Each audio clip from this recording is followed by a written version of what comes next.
नमस्कार, दूरदर्शन किसान देख रहे हैं आप। मौसम खबर में आप सभी का बहुत स्वागत है। मैं हूं आपके साथ पुलकित शुक्ला। मौसम खबर में आज हम जानेंगे कहां होगी बारिश, कहां कैसा रहेगा तापमान, वायु गुणवत्ता कैसी रहेगी और पर्यटन स्थलों पर कैसा रहेगा मौसम। लेकिन शुरुआत करेंगे आज की 5 बड़ी खबरों के साथ। तो 5 बड़ी खबरों में सबसे पहले बड़ी खबर नजर डालते हैं आज, जो कि पंजाब से आ रही है। अगले 3 दिन बहुत घने कोहरे के आसार पंजाब के अंदर है बताए गए हैं। इसके साथ ही आगे बढ़ते हैं, हरियाणा पर नजर डालते हैं, जहां पर अगले 3 दिन बेहद घना कोहरा हरियाणा में छा सकता है। इसके साथ ही अब राजस्थान की बात करते हैं। 1 जनवरी को काफ़ी ठंडा दिन रहने का आसार राजस्थान में जताया गया है। आगे बढ़ते हैं, बड़ी खबर में झारखंड की बात करते हैं, जहां पर 2 जनवरी को कहीं कहीं बारिश होने की संभावनाएं जताई गई हैं। इसके साथ ही उत्तराखंड की बात करते हैं, जहां पर 4 जनवरी को कहीं कहीं कोहरा छाने की संभावना यहाँ पर जताई गई है। ये हुई आज की 5 बड़ी खबरें। बात करेंगे सर्द अपडेट के बारे में, जिसमें हम जानेंगे कि भारत के किन किन राज्यों को लेकर कहाँ पर ज़्यादा ठंड पड़ेगी, कहाँ पर कम ठंड पड़ेगी, कहाँ पर घना कोहरा रहेगा, कहाँ पर कम कोहरा छाया रहेगा। तो मेरे पीछे आप भारत का नक्शा देख रहे हैं। इस नक्शे में अलग अलग राज्यों को अलग अलग रंगों से दर्शाया गया है। तो चलिए जानते हैं कि अलग अलग राज्यों को क्या क्या चेतावनी जारी की गई। सबसे पहले चेतावनी वाले राज्यों की बात करते हैं, जहां पर आप देख सकते हैं हरियाणा और पंजाब की बात करें तो हरियाणा पंजाब में आपको चेतावनी जारी की गई। यहाँ पर घना कोहरा छाया रह सकता है कहीं कहीं, तो यहाँ पर आपको चेतावनी जारी की गई है। साथ ही साथ पूर्वी राजस्थान, पश्चिमी राजस्थान की बात करें तो यहाँ पर आपको सावधान रहने की चेतावनी जारी की गई है। तो यहाँ पर आप सावधान रहें, यहाँ पर भी घने कोहरे छा सकते हैं और साथ ही साथ कड़ाके की ठंड आने वाले दिनों में पड़ती हुई नजर आ सकती है। बात करते हैं नजर बनाए रखने छात्रों की राज्यों की, जहाँ पर बिहार, झारखंड, उड़ीसा, पूर्वी मध्य प्रदेश, पश्चिमी मध्य प्रदेश की बात करें तो पूर्वी मध्य प्रदेश और पश्चिमी मध्य प्रदेश में कुछ किसी क्षेत्रों में कड़ाके की ठंड पड़ेगी, साथ ही साथ घने कोहरे भी पड़ सकते हैं। साथ ही साथ बात करते हैं उत्तराखंड और हिमाचल प्रदेश, लद्दाख, लेह, जम्मू कश्मीर, श्रीनगर की, तो यहाँ पर भी आपको नजर बनाए रखनी है। यहाँ पर भी कड़ाके की ठंड पड़ सकती है। अब बात करते हैं मौसम पूर्वानुमान की, जिसमें हम जानते हैं कि आने वाले 24 से 48 घंटों में कहाँ ज़्यादा बारिश होगी, कहाँ कम बरसेंगे बादल। तो शुरुआत करते हैं। सबसे पहले आप देख सकते हैं कि पूर्वी उत्तर प्रदेश के अंदर कहीं कहीं बारिश होने का अनुमान है, लेकिन पश्चिमी उत्तर प्रदेश, उत्तराखंड, दिल्ली, हरियाणा, पंजाब, चंडीगढ़ में कोई बरसात का अनुमान नहीं जताया गया है। साथ ही साथ श्रीनगर, जम्मू कश्मीर, लेह, लद्दाख, गिलगित की अगर बात करें तो यहाँ पर भी बरसात का कोई अनुमान जताया नहीं गया है। हिमाचल प्रदेश में भी आने वाले 24 से 48 घंटों में कोई बरसात नहीं है, लेकिन पूर्वी उत्तर प्रदेश के कुछ हिस्सों में हल्की फुल्की बारिश देखने को मिल सकती है। कहीं कहीं आपको बारिश देखने को मिल सकता है। आगे बढ़ते हैं। उप हिमालय, पश्चिम बंगाल और सिक्किम, झारखंड और अरुणाचल प्रदेश में कहीं कहीं बारिश का अनुमान आने वाले 24 से 48 घंटों में जताया गया है, लेकिन बिहार, उड़ीसा, गांगे पश्चिम बंगाल में कोई बरसात की उम्मीद नहीं है। साथ ही साथ असम, मेघालय, नागालैंड, मणिपुर, मिजोरम, यहाँ पर भी बरसात की कोई उम्मीद नहीं जताई गई है। दक्षिण भारत की ओर रुख करते हैं, जहाँ पर अंडमान निकोबार की बात करें तो यहाँ पर कहीं कहीं बारिश होने का अनुमान है। साथ ही साथ लक्षद्वीप की बात करें तो लक्षद्वीप में अनेक स्थानों पर बारिश होने की उम्मीद जताई गई है। साथ ही तमिलनाडु, केरल, भीतरी दक्षिण कर्नाटक, पुडुचेरी की बात करें तो कहीं कहीं बारिश होने का अनुमान है। साथ ही साथ तेलंगाना, तटीय आंध्र प्रदेश की बात करें तो कहीं भी बरसात होने की उम्मीद नहीं जताई गई है। पूर्वी मध्य प्रदेश में कहीं कहीं बारिश होने का अनुमान है। विदर्भ, छत्तीसगढ़, मध्य महाराष्ट्र, कोंकण, गोवा, मराठवाड़ा की बात करें तो यहाँ पर बरसात नहीं है। पश्चिमी मध्य प्रदेश में बरसात नहीं है। पूर्वी राजस्थान, पश्चिमी राजस्थान, गुजरात, दमन और दीव, सौराष्ट्र, कच्छ की अगर बात करें तो यहाँ पर भी बरसात नहीं है, लेकिन पूर्वी मध्य प्रदेश के कुछ हिस्सों में कहीं कहीं बारिश होने के अनुमान जताए गए हैं। मौसम की चाल की बात करते हैं, जिसमें हम जानते हैं कि पिछले 24 घंटे में कहाँ कहाँ कैसा रहा है मौसम। उत्तराखंड पर नजर डालिए, जहाँ पर पिछले 24 घंटे के अंदर यहाँ पर कहीं कहीं काफ़ी कोहरा देखा गया है। पश्चिमी उत्तर प्रदेश के कुछ हिस्सों में कड़ाके की ठंड रही है और कहीं कहीं घने कोहरे छाए रहे हैं। पूर्वी उत्तर प्रदेश में भी किसी जगहों पर कड़ाके की ठंड पड़ी है और कहीं कहीं घने कोहरे छाए रहे हैं। साथ ही साथ पंजाब की बात करें तो पिछले 24 घंटे में पंजाब के कुछ हिस्सों में कड़ाके की ठंड पड़ी है। वहीं पश्चिमी राजस्थान और पूर्वी राजस्थान की बात करें तो यहाँ पर भी पिछले 24 घंटे में कहीं कहीं पर घना कोहरा देखा गया है। तमिलनाडु की बात करते हैं, पिछले 24 घंटे में बारिश दर्ज की गई है। साथ ही साथ केरल, लक्षद्वीप की अगर हम बात करते हैं दक्षिण भारत के हिस्सों में, तो यहाँ पर भी पिछले 24 घंटों में बारिश दर्ज की गई। यानी मौसम की जो चाल रही पिछले 24 घंटे के अंदर दक्षिण भारत के केरल और तमिलनाडु के अंदर वो कुछ इस प्रकार से रही है। साथ ही साथ लक्षद्वीप में भी पिछले 24 घंटे में बारिश दर्ज की गई है। मध्य भारत की ओर रुख करते हैं। पूर्वी मध्य प्रदेश और पश्चिमी मध्य प्रदेश पर अगर हम नजर डालें तो यहाँ पिछले 24 घंटे के अंदर कुछ क्षेत्रों में घना कोहरा देखा गया है। घना कोहरा यहाँ पर छाया रहा है। तो ये मध्य भारत के अंदर पिछले 24 घंटे के अंदर मौसम का जो हाल रहा वो कुछ इस प्रकार से रहा। मौसम खबर में तमाम जानकारियाँ और भी हैं, आपके साथ साझा करेंगे, लेकिन यहाँ पर रुकना होगा एक छोटे से ब्रेक के लिए। कहीं मत जाइए, बने रहिए दूरदर्शन किसान के साथ।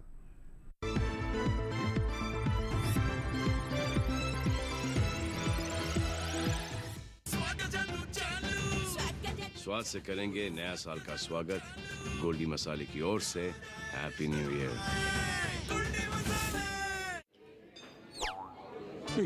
अरे रे, सावधानी हटी तो जेब कटी। ना, मेरी ईमेल आईडी और मोबाइल नंबर है बैंक में रजिस्टर्ड। तो डिजिटल पेमेंट में धोखा हुआ कभी तो अलर्ट्स मिलेंगे तभी के तभी। पर पैसे तो गए। नहीं, पैसे नहीं गए। नहीं जो की लापरवाही तो नहीं करनी पड़ेगी भरपाई। और सुनिए, समय से जो की शिकायत मिलेंगे आपको रिफंड सही सलामत। हाँ। अभी यह कहता है कि जानकार बनिए, सतर्क रहिए।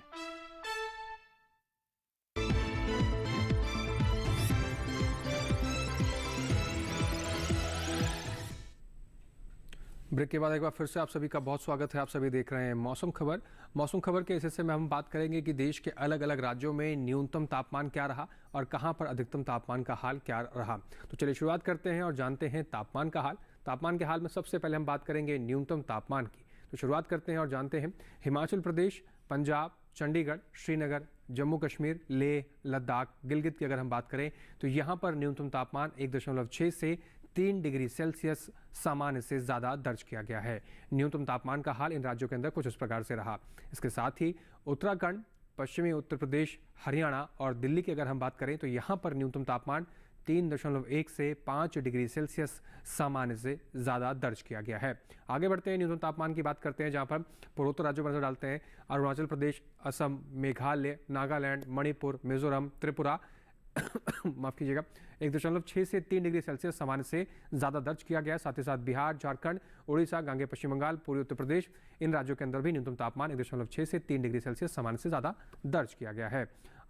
दक्षिण भारत की ओर रुख करते हैं। भीतरी उत्तर कर्नाटक, तेलंगाना, तटीय आंध्र प्रदेश, तमिलनाडु, केरल और पुडुचेरी की अगर हम बात करें तो यहाँ पर न्यूनतम तापमान 1.6 से 3 डिग्री सेल्सियस सामान्य से ज़्यादा दर्ज किया गया है। इसके साथ ही आगे बढ़ते हैं और बात करेंगे मध्य महाराष्ट्र, साथ ही साथ कोंकण और गोवा, मराठवाड़ा, विदर्भ की। तो यहाँ पर जो न्यूनतम तापमान का हाल रहा वो 1.6 से 3 डिग्री सेल्सियस सामान्य से ज़्यादा दर्ज किया गया है। न्यूनतम तापमान का हाल यहाँ पर कुछ इस प्रकार से रहा है। इसके साथ ही न्यूनतम तापमान में अब बात करते हैं गुजरात, सौराष्ट्र, कच्छ, पश्चिमी मध्य प्रदेश की। तो यहाँ पर न्यूनतम तापमान 3.1 से 5 डिग्री सेल्सियस सामान्य से ज़्यादा दर्ज किया गया है। न्यूनतम तापमान का हाल इन राज्यों के अंदर कुछ इस प्रकार से है जो आपके टेलीविजन स्क्रीन पर आप देख पा रहे थे। आगे बढ़ते हैं न्यूनतम तापमान में, जहाँ पर अब पूर्वी राजस्थान की बात करें और पूर्वी मध्य प्रदेश की अगर हम बात करें तो यहाँ पर न्यूनतम तापमान 1.6 से 3 डिग्री सेल्सियस सामान्य से ज़्यादा दर्ज किया गया है। आगे बढ़ते हैं और अब जानते हैं कि सबसे कम तापमान देश में कहाँ दर्ज किया गया, जो कि पूर्वी राजस्थान के सीकर में दर्ज किया गया, जो कि 5 डिग्री सेल्सियस दर्ज किया गया है। बात करेंगे अब अधिकतम तापमान की। तो आप देख सकते हैं श्रीनगर, जम्मू कश्मीर, हिमाचल प्रदेश, यहाँ पर अधिकतम तापमान 3.1 से 5 डिग्री सेल्सियस सामान्य से ज़्यादा दर्ज किया गया है। ये अधिकतम तापमान का हाल हम आपको बता रहे हैं। इसके साथ ही आगे बढ़ते हैं और अब बात करते हैं अधिकतम तापमान में पश्चिमी उत्तर प्रदेश की। तो पश्चिमी उत्तर प्रदेश के अंदर 3.1 से 5 डिग्री सेल्सियस सामान्य से कम अधिकतम तापमान दर्ज किया गया है। इसके साथ ही अब बात करते हैं पूर्वोत्तर राज्यों की, जहां पर अरुणाचल प्रदेश, असम और मेघालय की अगर बात करें तो यहाँ पर अधिकतम तापमान 3.1 से 5 डिग्री सेल्सियस सामान्य से ज़्यादा दर्ज किया गया है। इसके साथ ही अधिकतम तापमान में आगे बढ़ते हैं और जानते हैं कि अधिकतम तापमान में अगला राज्य कौन सा है, जिसमें हम जानेंगे कि केरल के कन्नूर में सबसे अधिक तापमान दर्ज किया गया, 37.2 डिग्री सेल्सियस सबसे अधिक तापमान देश में दर्ज किया गया है। इसके साथ ही देश के अन्य हिस्सों में न्यूनतम और अधिकतम तापमान का क्या हाल रहा, आइए नजर डाल लेते हैं।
मौसम खबर में और भी जानकारियां हैं जो आपके साथ साझा करेंगे, लेकिन यहाँ रुकना होगा एक छोटे से ब्रेक लिए। कहीं मत जाइए, बने रहिए दूरदर्शन किसान के साथ।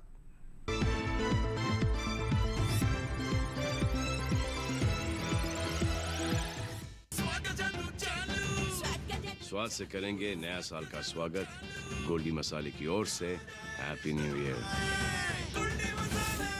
मैं doctor Rohit Goswami grow agro से इस वर्ष हम कामना करते हैं आपके पशु स्वस्थ रहे, सेहतमंद रहे और ग्रो एग्रो की तरफ से आप सभी को नव वर्ष की हार्दिक शुभकामनाएं।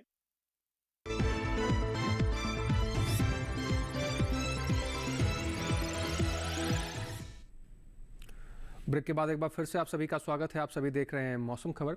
मौसम खबर के इस हिस्से में अब हम बात करेंगे वायु गुणवत्ता के बारे में, जिसमें हम जानते हैं कि देश के अलग अलग राज्यों में वायु गुणवत्ता क्या दर्ज की गई, किस राज्यों में वायु गुणवत्ता की क्या श्रेणी दर्ज की गई है। तो चलिए शुरुआत करते हैं और जानते हैं वायु गुणवत्ता का हाल। सबसे पहले राजधानी दिल्ली की बात करते हैं। गुणवत्ता सूचकांक 382 दर्ज किया गया, यानी यहाँ की जो हवा रही वो खराब की श्रेणी में दर्ज की गई है। बात करेंगे पुणे की। गुणवत्ता सूचकांक 47 दर्ज किया गया है, यानी पुणे की हवा बहुत अच्छी श्रेणी में दर्ज की गई है। बात करते हैं मुंबई की। गुणवत्ता सूचकांक 119 दर्ज किया गया, यानी मुंबई की हवा संतोषजनक की श्रेणी में दर्ज की गई है। बात करेंगे कोलकाता की। गुणवत्ता सूचकांक 154 दर्ज किया गया, यानी कोलकाता की हवा भी संतोषजनक की श्रेणी में दर्ज की गई है। इसके बाद बात करते हैं बेंगलुरु की। गुणवत्ता सूचकांक 65 दर्ज किया गया। बेंगलुरु की हवा यानी कि अच्छे की श्रेणी में दर्ज की गई है। बेंगलुरु के बाद नजर डालते हैं लखनऊ पर। गुणवत्ता सूचकांक 141 दर्ज किया गया, यानी लखनऊ की जो हवा रही वो संतोषजनक की श्रेणी में दर्ज की गई है।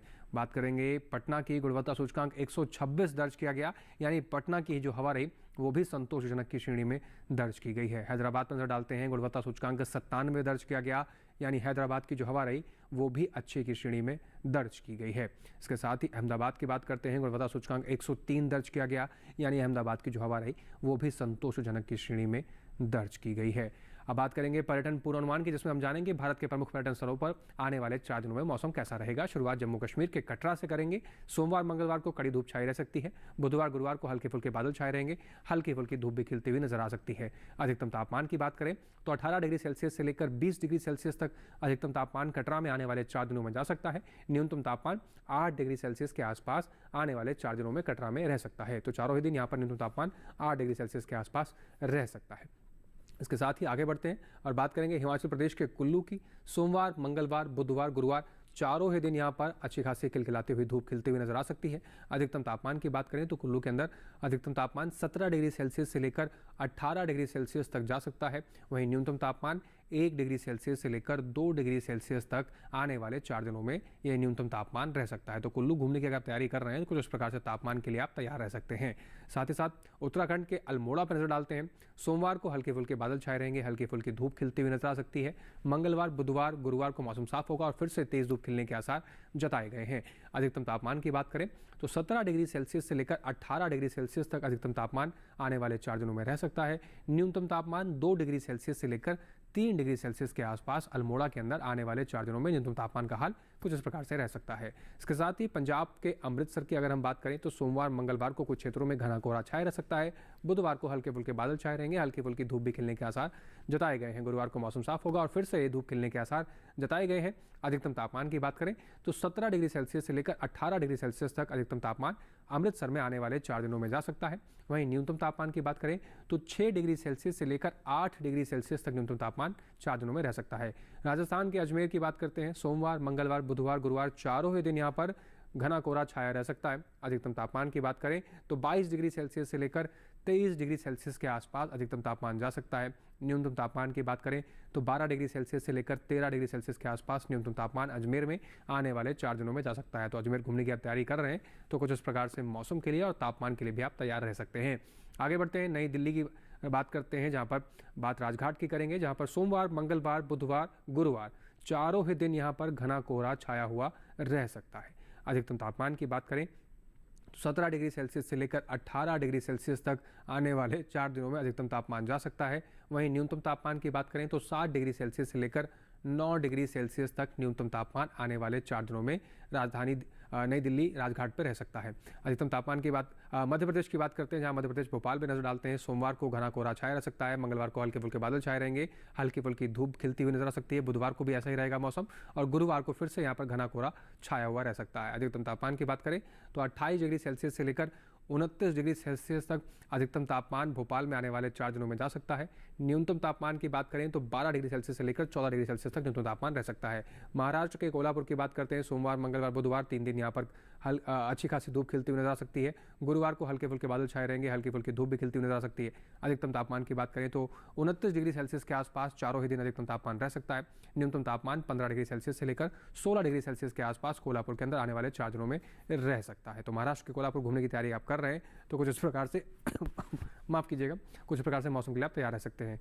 केरल के कोल्लम की बात करते हैं, सोमवार और मंगलवार को हल्के फुल्के बादल छाए रहेंगे, हल्की फुल्की धूप भी खिलती हुई नजर आ सकती है। बुधवार गुरुवार को मौसम बदलेगा और हल्की फुल्की बारिश देखने को मिल सकती है। अधिकतम तापमान की बात करें तो 33 डिग्री सेल्सियस के आसपास कोल्लम के अंदर अधिकतम तापमान आने वाले 4 दिनों में रह सकता है। न्यूनतम तापमान की बात करें तो कोल्लम के अंदर 25 डिग्री सेल्सियस के आसपास न्यूनतम तापमान आने वाले 4 दिनों में रह सकता है। तमिलनाडु के कोयम्बटूर की बात करते हैं, सोमवार और मंगलवार को यहाँ पर कोहरा छाया हुआ रह सकता है। बुधवार और गुरुवार को यहाँ पर बारिश होने की संभावना जताई गई है। अधिकतम तापमान की बात करें तो 29 डिग्री सेल्सियस तक अधिकतम तापमान कोयम्बटूर में आने वाले 4 दिनों में जा सकता है। न्यूनतम तापमान की बात करें तो 20 डिग्री सेल्सियस से लेकर 21 डिग्री सेल्सियस तक न्यूनतम तापमान आने वाले 4 दिनों में कोयम्बटूर में जा सकता है। कोयम्बटूर घूमने की अगर तैयारी कर रहे हैं तो कुछ इस प्रकार से मौसम के लिए आप तैयार रह सकते हैं। अब बात करेंगे हम खेती किसानी की, तो इन दोनों जिस तरह से मौसम बदल रहा है, ऐसे में अपनी फसलों की देखभाल करना बेहद आवश्यक होता है। और कृषि विशेषज्ञों की सलाह से अगर अपनी फसलों की आप देखभाल करते हैं, फसलों का चुनाव करते हैं, तो आप अच्छी पैदावार ले सकते हैं। आज गुजरात और तेलंगाना के किसानों को लेकर क्या कृषि विशेषज्ञों की सलाह है, आइए देखते हैं। गुजरात के किसान गन्ने की बुआई के लिए खेत तैयार कर लें। खेत तैयार करते वक्त खेतों में गोबर की खाद जरूर डालें। गुजरात में भिंडी में खस्ता, फफूंदी और पत्ती धब्बा रोग के नियंत्रण के लिए जरूरी कीटनाशकों का छिड़काव कर लें। यहाँ भिंडी की पकी पौध की तुड़ाई की जा सकती है। गुजरात में ही किसान बैगन और टमाटर में शूट बोरर के नियंत्रण के लिए फेरोमोन जाल लगाएं। साथ ही बैगन और टमाटर की पकी पौध की तुड़ाई कर लें। यहाँ के किसान मिर्च की पकी फसल की तुड़ाई कर लें। अगर मिर्च में थ्रिप्स दिखाई दे तो ज़रूरी दवाओं का स्प्रे कर लें।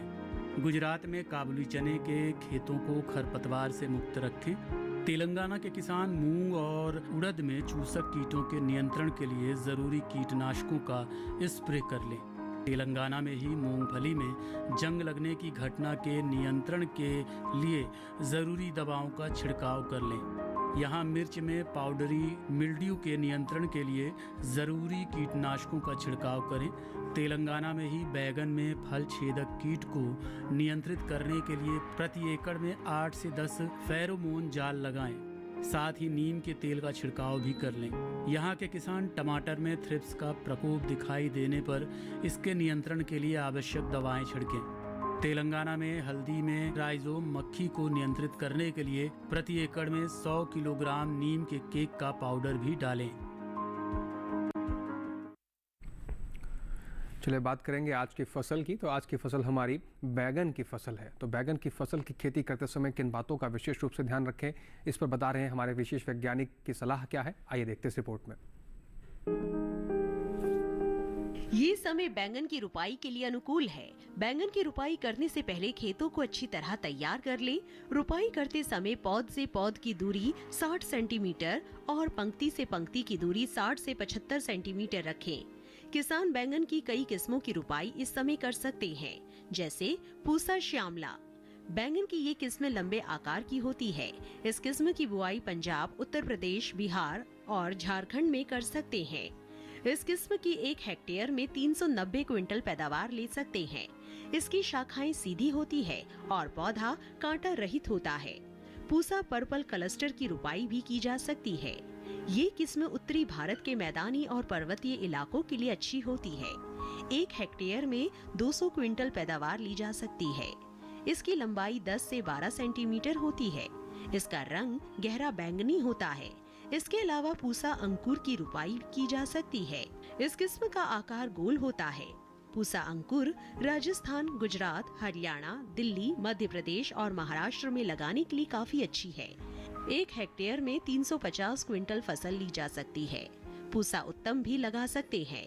इसका आकार भी गोल होता है। बैंगन की इस किस्म की रुपाई पंजाब, उत्तर प्रदेश, बिहार और दिल्ली में की जा सकती है। रुपाई के तुरंत बाद पहली सिंचाई करें। बैंगन की फसल में तना और फल भेदक कीटों के हमले का खतरा बना रहता है। इससे बचाव के लिए किसान विशेषज्ञों की सलाह पर उचित दवाओं का छिड़काव करें। तो अगर आप बैंगन की खेती करने जा रहे हैं या बैंगन खेती करने की तैयारी कर रहे हैं तो इन सभी चीज़ों का विशेष रूप से आप ध्यान रख सकते हैं। मौसम खबर में दिखाई गई सभी जानकारियों को आप हमारे YouTube चैनल पर भी देख सकते हैं। आपको करना बस इतना है कि टेलीविजन स्क्रीन पर दिखाए जा रहे QR कोड को स्कैन कर आप सीधा आरडीडी किसान के YouTube चैनल पर पहुंच सकते हैं और मौसम खबर में दिखाई गई सभी जानकारियों को किसी भी वक्त कहीं पर भी बैठकर देख सकते हैं। उम्मीद करते हैं कि मौसम खबर में दिखाई गई सभी जानकारियां आपके काम आ रही होंगी और उससे आपको मदद भी मिल रही होगी। आज के इस मौसम खबर में फिलहाल इतना ही। मुझे दीजिए इजाजत और देखते रहिए दूरदर्शन किसान। नमस्कार।